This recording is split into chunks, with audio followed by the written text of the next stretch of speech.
Hello, good people of YouTube. Sealord here, and don't click off.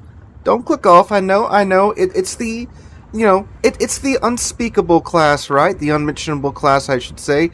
I know, but from what was attached in the email, I should say what was typed in the email, this is supposedly quite the goofball game in the I-56. Now, I know you might be saying, well, Sealord, you do live reaction replays, you don't know if it's really that funny. I don't, but look, if it's being uploaded to the channel, obviously Editing Sealord has determined that it is funny enough to watch. So either I'm going to sound like a schizophrenic to myself when I'm editing this, or it's a pretty goofy replay. So, yeah, stick around, why don't you? So, the I-56. This is the Tier 8 Japanese premium submarine. Well, the only Tier 8 Japanese submarine in the game as of right now, at least. Oh, this is Cole? I think? I don't know. He spells his name C-O-E-L. We're going to call him Cole just for the sake of getting through this video.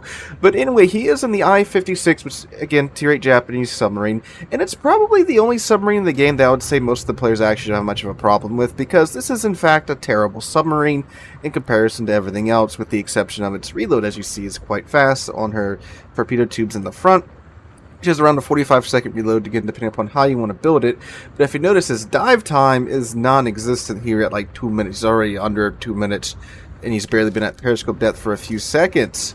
But it also has a deck gun that you, the player, can control that fires sap quite quickly too. Let's see, what does he have his down to? Well, you can't really build into it. It's got a I think we might be able to see this gun in use. 1.8 second reload time on this deck. He is. The man is servicing next to the Farragut. And this is why the I-56 is a beautiful machine. Because what it gets for being a terrible submarine is a player-controllable deck gun, which has an incredibly fast fire rate. Oh, and Akatsuki's popped up! That's not optimal. Okay, so he's going to ping him? Oh, he is going to use the sonar-guided torpedoes, huh? I tend to not use those in my I-56. I just dummy fire the unguided ones. And he's been pinged by the enemy submarine. This might be a short replay, and I might not be showing this up.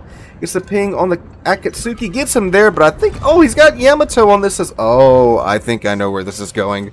Okay, so... Oh, come on. Let the torpedoes slam into the corpse of the Akatsuki. Do the Top Gun Maverick on it. Okay, doesn't get with those two, but... I'm listening for the other ones to see if they hit. No, they didn't. Dang, he didn't commit a war crime. I guess technically the other submarine would be committing the war crime. But yeah, I think he just ripped those off with the guided torps, and they didn't really have time to track, and he just smacked him from that close of range. But dang, alright, he's taking out one DD with his torpedoes.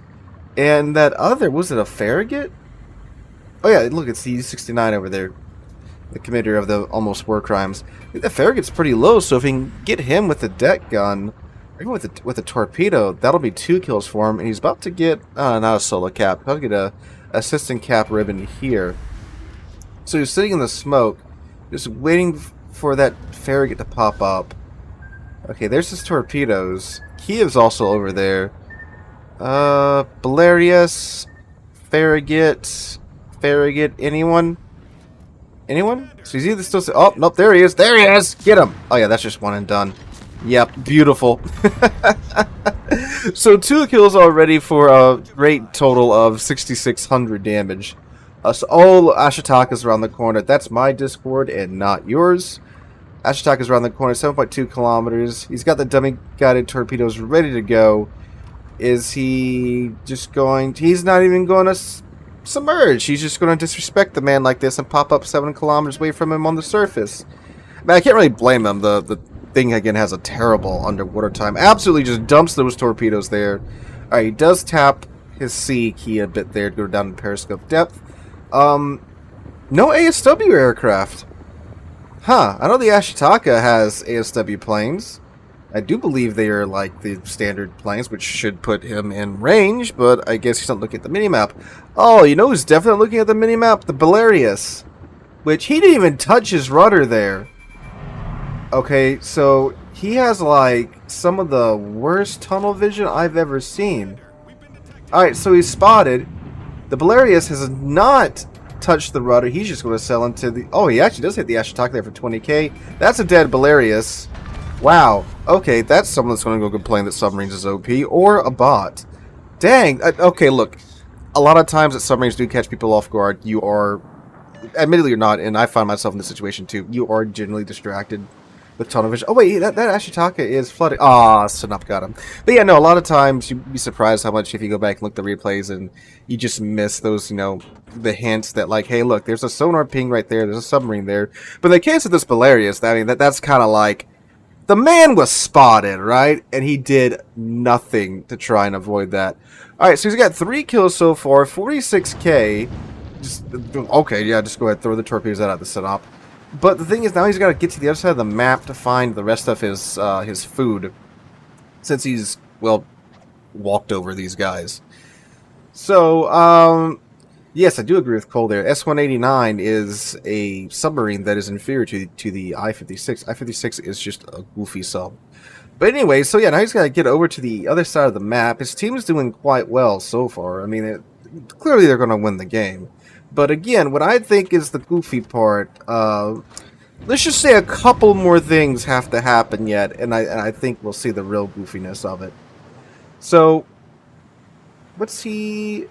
Synops going out. I don't think the torpedoes are going to catch a Synop. The New Mexico is coming toward him.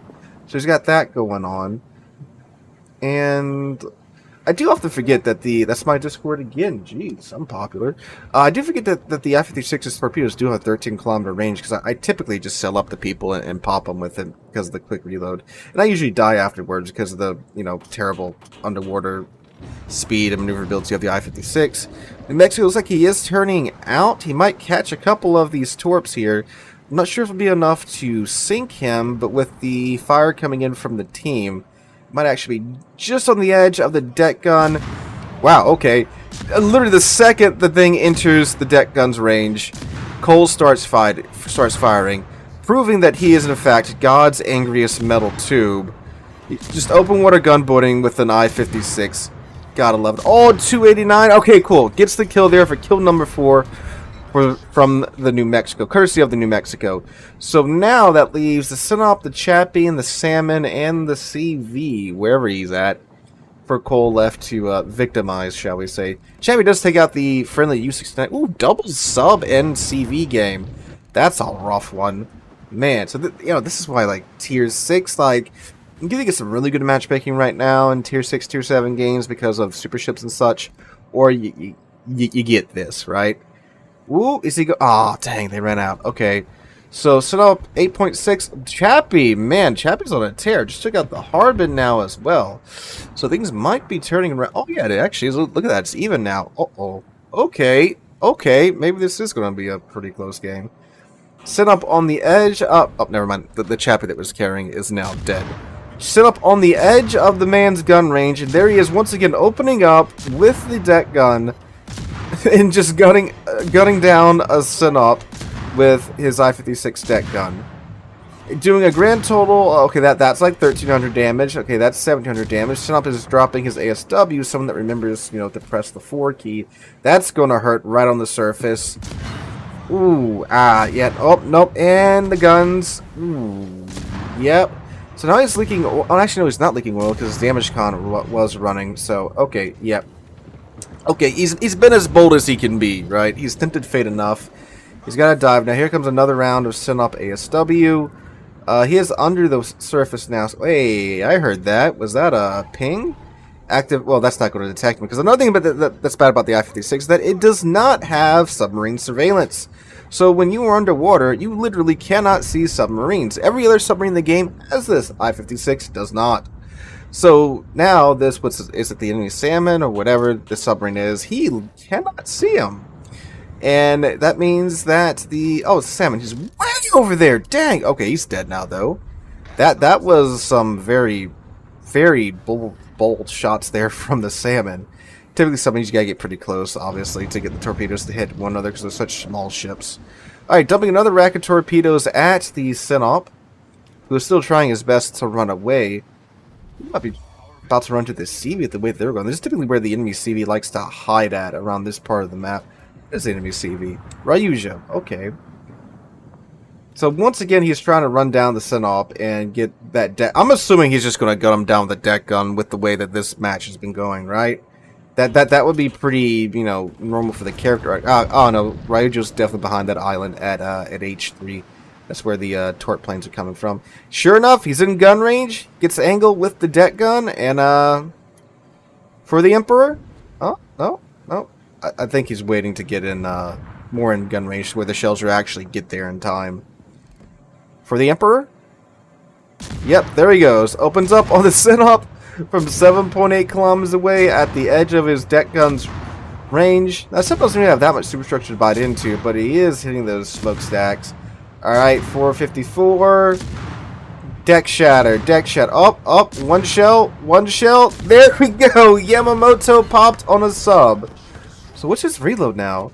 Torp tube reload is 24 seconds. His main gun reload is 1 second. Oh, come on, fire the main gun. Oh, and he's getting a heal, too, on top of all that. Look at that, 24-second reload on the torpedo tubes. He's healing in a submarine. He's healing most of his health in the submarine. Oh, there's the Ryujo now. I want to see this man gun down a Ryujo with a 1 second reload. This is going to be something incredibly goofy. Well, he might have to just settle the torpedoes, because I don't think the Ryujo is going to live long enough for him to actually use the gun on him. He's not going to be able to get in range. Oh, no, the Met, no! I wanted to see the funny. Ah, dang. But you know what? That is so typical of Yamamoto. You always pop him in the last, like, 2 minutes of the game, because, again, it typically takes you most of the match to get 5 kills like this. But, 8 torpedo hits, 30 main gun hits with the deck gun on a frickin' sub. That is pretty good. Pretty good. So thanks, Cole, for sending that in. That's an absolutely goofy replay. Yeah, not a whole lot of damage, but we got to see a I-56 do goofy things. And yes, I know, sub bad, bad. You know, downvote the video and all that jazz. But it was funny, right? All right, it was a little fun. You can admit you enjoyed it a little bit. It doesn't make you a bad person. But anyway, guys, if you have anything goofy or hilarious like this, please be sure to send it in. You can find the link to that in the email. Well, the email link to that in the description down below. Hope you guys have a wonderful Sunday, a wonderful rest of your week. Hope to catch you guys in the next one.